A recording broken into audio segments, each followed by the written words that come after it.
Okay, നമ്മളിന്ന് പറയാൻ പോകുന്ന ഡേയ്സിനെ കുറിച്ചാണ് കേട്ടോ. ജർമ്മനിൽ എങ്ങനെയാണ് ഡേയ്സ് പറയുന്നത്? ദി വോഹൻ ടാഗ്. ദ വീക്ക് ഡേയ്സ് എന്ന് പറഞ്ഞതാണ് ദി വോഹൻ ടാഗ്. ദർ ടാഗ് എന്ന് പറഞ്ഞാൽ ദ ഡേ, ദി ടാഗ് എന്ന് പറഞ്ഞാൽ ദ ഡേയ്സ്. അപ്പോൾ ദി വോഹൻ ടാഗ് എന്ന് പറഞ്ഞാൽ ദ വീക്ക് ഡേയ്സ്. നമുക്ക് നോക്കാം. തിങ്കൾ, ചൊവ്വ, ബുധൻ, വ്യാഴം, വെള്ളി, ശനി, ഞായറൊക്കെ എങ്ങനെ പറഞ്ഞത്. തിങ്കളാഴ്ചയ്ക്ക് നമ്മൾ പറയുന്നത് ദർ മോൻടാഗ്, ചൊവ്വാഴ്ച ദർ ഡീൻസ്റ്റാഗ്, ബുധനാഴ്ച ദർ മിറ്റ് വോഹ്, വ്യാഴാഴ്ച ദർ ഡോണസ്റ്റാഗ്, വെള്ളിയാഴ്ച ദർ ഫ്രൈറ്റാഗ്, ശനിയാഴ്ച ദർ സംസ്റ്റാഗ്, ഞായറാഴ്ച ദർ സൊൺടാഗ്.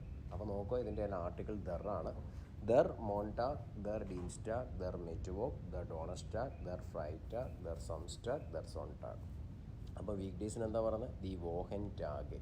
അപ്പോൾ ഇനി വീക്കെൻഡിന് എന്താ പറയുന്നത്? ദസ് വോഹനൻ്റെ എന്നാണ് പറയുന്നത്. ദസ് വോഹനൻ്റെ എന്ന് പറഞ്ഞു കഴിഞ്ഞാൽ വീക്കെൻഡാണ്. അപ്പോൾ വീക്ക് ഡേയ്സിന് ദി വോഹൻ ടാഗ്, ദിവസത്തിന് ദർ ടാഗ്, ദിവസങ്ങൾക്ക് ഡേയ്സിന് ദി ടാഗ്.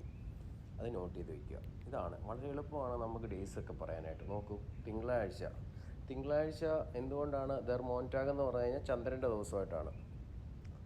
ദർ ഡീൻസ്റ്റാഗ് വന്നതെന്ന് വെച്ച് കഴിഞ്ഞാൽ ഗോഡ് ടയറിൻ്റെ ദിവസമാണ്. ദർ മിറ്റ് വോക്ക് എന്ന് പറഞ്ഞാൽ മിറ്റ് എന്ന വാക്കിൻ്റെ അർത്ഥം മിഡ് എന്നാണ്, വോക്ക് എന്ന് വെച്ചാൽ വീക്ക് എന്നാണ്. അങ്ങനെ മിഡ് വീക്ക്, ആഴ്ചയുടെ പകുതിയായിട്ടാണ് ബുധനാഴ്ചയെ കാണുന്നത്. ദർ മിറ്റ് വോഹ്. ദർ ഡോണസ്റ്റാഗ് എന്ന് പറഞ്ഞാൽ ഡോണർ എന്ന വാക്കിൻ്റെ അർത്ഥം തണ്ടർ എന്നാണ്. അപ്പോൾ ഇടിദിനം എന്നാണ് ഡോണസ്റ്റാഗിൻ്റെ അർത്ഥം.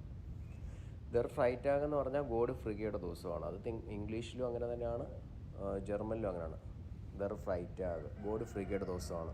ദർ സംസ്റ്റാഗ് എന്ന് പറഞ്ഞു കഴിഞ്ഞാൽ ശാബത്ത് എന്ന് പറഞ്ഞ ഗ്രീക്ക് വേർഡിൽ നിന്ന് എടുത്ത ദിവസമാണ്. ദർ സൊൺടാഗ് എന്ന് പറയുമ്പോൾ സൂര്യൻ്റെ ദിവസമാണ്. അപ്പോൾ ചന്ദ്രന് ദിവസം കൊടുത്തപ്പോൾ സൂര്യന് ദിവസം കൊടുക്കണ്ടേ, അതുകൊണ്ടാണ് ദർ സൊൺടാഗ് എന്ന് പറഞ്ഞു കഴിഞ്ഞാൽ ദി സൊണ്ണെ എന്ന് പറഞ്ഞാൽ ദ സണ്ണാണ്. അപ്പോൾ ദർ സൊൺടാഗ് എന്ന് പറയുമ്പോൾ സൂര്യൻ്റെ ദിവസമാണ്. ദർ മോൻടാഗ് എന്ന് പറയുമ്പോൾ ചന്ദ്രൻ്റെ ദിവസമാണ്. അത് നോട്ട് ചെയ്യുക. അപ്പോൾ ദർ മോൻടാഗ്, ദർ ഡീൻസ്റ്റാഗ്, ദർ